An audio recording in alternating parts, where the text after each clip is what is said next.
بے شک تیرا اعزاز و کرام کرنا سب مخلوق کو حاوی نہیں ہو سکتا، بس اس بات کے لیے ایسے لوگوں کو تلاش کر جو اللہ تبارک و تعالیٰ کے برگزیدہ اور اللہ تبارک و تعالیٰ کے قرب والے ہوں۔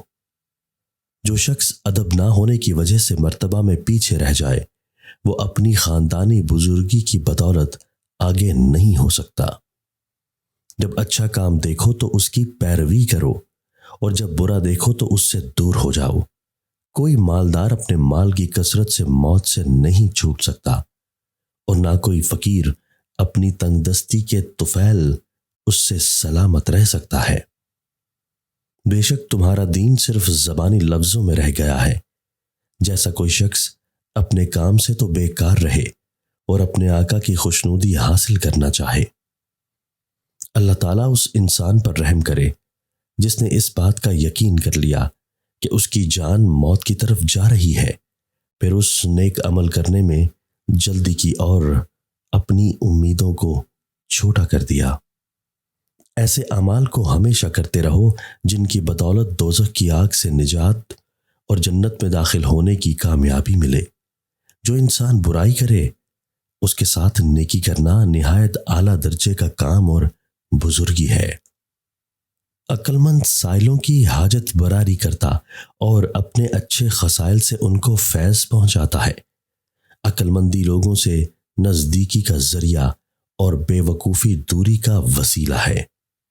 بے شک اللہ تعالیٰ اپنا فضل و کرم اس طرح ظاہر فرماتا ہے کہ جب عاجز لوگ اس کی اطاعت میں کوتاہی کرتے ہیں تو عقل مند اور ہوشیار اسے غنیمت جان کر اس میں مصروف ہو جاتے ہیں۔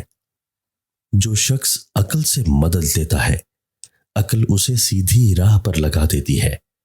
ہر ایک چیز کے لیے اس کے مال کی ایک حد اور غایت ہے اور آدمی کے کمال کی غایت اس کی عقل ہے۔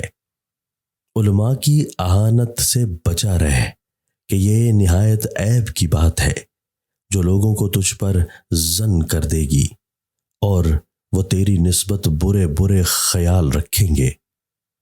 مال خرچ کرنے میں میانہ روی اختیار کر اور اسراف و فضول خرچی سے بچتا رہ۔ فقر اور محتاجی کا سبب فضول کاموں میں مال کو خرچ کرنا ہے۔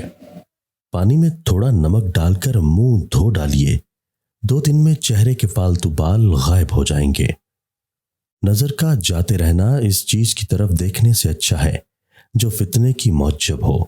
برے لوگوں سے فتنہ پیدا ہوتا اور خطا کاری ان پر منتہی ہوتی ہے۔ جو شخص اپنے نفس میں قناعت کی صفت پیدا کرتا ہے وہ گناہوں سے بچنے اور پاک دامنی حاصل کرنے میں اس کی مدد اعانت کرتا ہے۔ قناعت میں تونگری و غنا اور حرص میں رنج و اناد ہے۔ بھوک کے سالن کا مزہ چکھو اور اپنے نفس کو قناعت اختیار کرنے سے ادب سکھلاؤ۔